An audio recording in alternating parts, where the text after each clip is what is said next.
there's many, many people who are starving for a word of encouragement. And if you provide that, they run with it. And that's great, but it also reveals this terrible, unnecessary lack. It's like, well, why weren't they encouraged to begin with?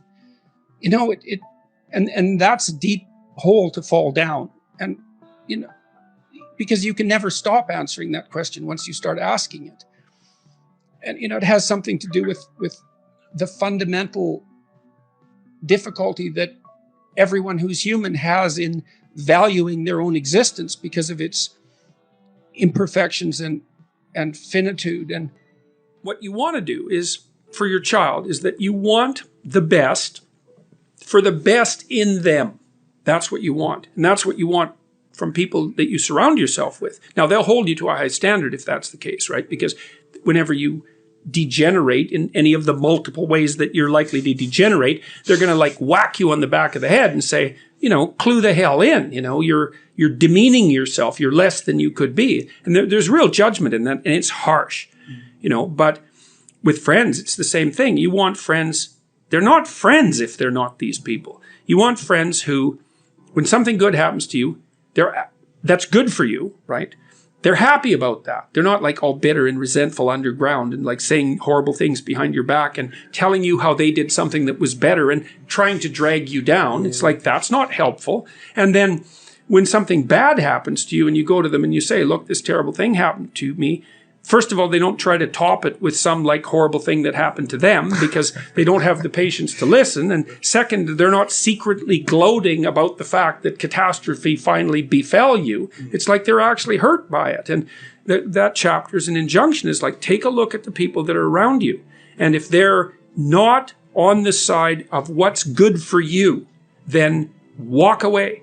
Because, well, first of all, that's best for them too. If you put up with that, all you're doing is enabling it. It's like, well, it's okay that you mistreat me in a way that's harmful to me and everyone else. It's like, actually, no, that is not okay.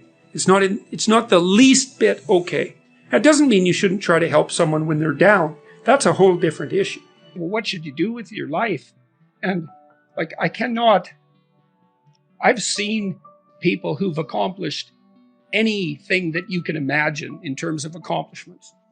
And I can say clearly that I've never seen anything as rewarding as the consequences of forthright speech, the opportunity to be of genuine service to other people.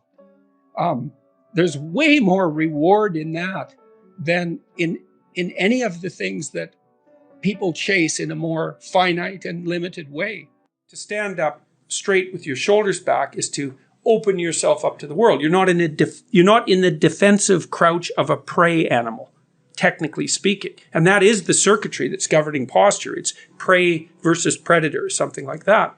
And to stand up like that is to expose yourself to the world, but in a bring it on sort of manner. Not precisely combative, but let's say courageous. And your posture announces that. And it doesn't just announce that to other people. It announces that to yourself. And it can be one of those things that can start a virtuous cycle occurring, which is partly why it's taught in the military. You get these guys that come in, they're all slumped over, they don't know how to stand up, they're looking at their feet, their necks are bent. Like, even if they're good-looking men, they don't look good because they're all crunched over. You see people like this on the street all the time. They could be perfectly attractive, except they're completely huddled in. You know, they need to stand up and stretch themselves out. And then they can breathe too. And that's a competent stance. But one of the things that the critics of the modern West don't understand about hierarchies is that, first of all, they're everywhere. They're inevitable. If you're going to have a distinction of value between things, you have a hierarchy. And if you don't want to get rid of the distinction of values between things because then you don't have anything to do. That's foolish. You can't live that way. So I say, well, the hierarchies are based on power. It's like, no, they're not. They're based on competence.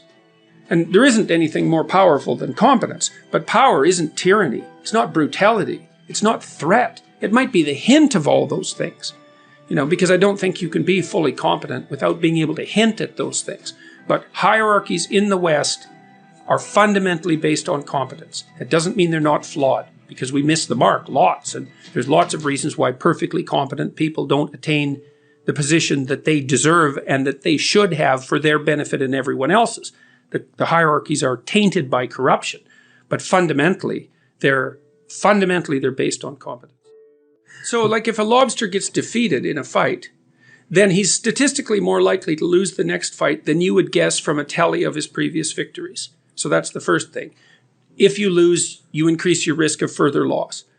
But if you win, you increase your risk of future gains. That's a very important principle. It's a crucially important principle. It governs life. But yeah, if you take a lobster and he gets all defeated and he's off pouting and won't fight anymore because he's, having a bad day, and you inject him with serotonin, essentially give him antidepressants, it's the same thing, then he'll straighten up and he'll go out and have another scrap. You should be the most reliable person at your father's funeral. That's a good goal, man. That's a good goal, because everyone's broken in a situation like that. And you adding to that brokenness and misery, I mean, you're going to be grieving, like no doubt about it. And no kidding. But there's a time to step forward with some character, and it's the same thing. You're going to be at someone's deathbed. You're going to be quibbling with your siblings while you're doing that? While your parents dying? It's like, it's bad enough that they're dying. That's tragedy, right? But you can turn that into hell, no problem. You just get a bunch of people with no character around a deathbed, and it's like, well, it's bad enough, but that turns it into something like hell. And that happens in people's lives all the time. It's like character is everything. So, and that's why the wise people of our past tradition insisted upon that. They say, well, don't lie. Well, why not? Well, it destroys your character. Well, so what? Well, then you turn suffering into hell. Is that what you want? Maybe. Because people will want that. But I would say, walk away from people like that. If you win all the time, that's meaningless. Because, well, and you think, why? Because you want to win. It's like, yeah, fair enough. So why would winning all the time become meaningless? It's because your theory of winning isn't sophisticated enough. Because here's how you win. You play the game to win. But while you're playing, you play in a way so that you get better at the game. Right? Because you're going to play a bunch of games. Well, it's even more than that. You play the game to win, but you play it so that you get better at the game. Okay, fine. That makes sense. So you want to push yourself, right? Because that's how you get better. And so you need competition to push yourself. So you need to have the risk of loss, because otherwise you won't do it. But here's an even better way of thinking about it.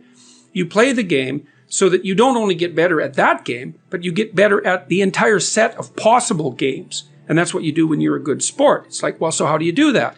Well, partly you find the proper level of competition, right? So you want to be pushed so that you will make the effort necessary to remove what's useless about yourself and to help foster the growth of what's useful.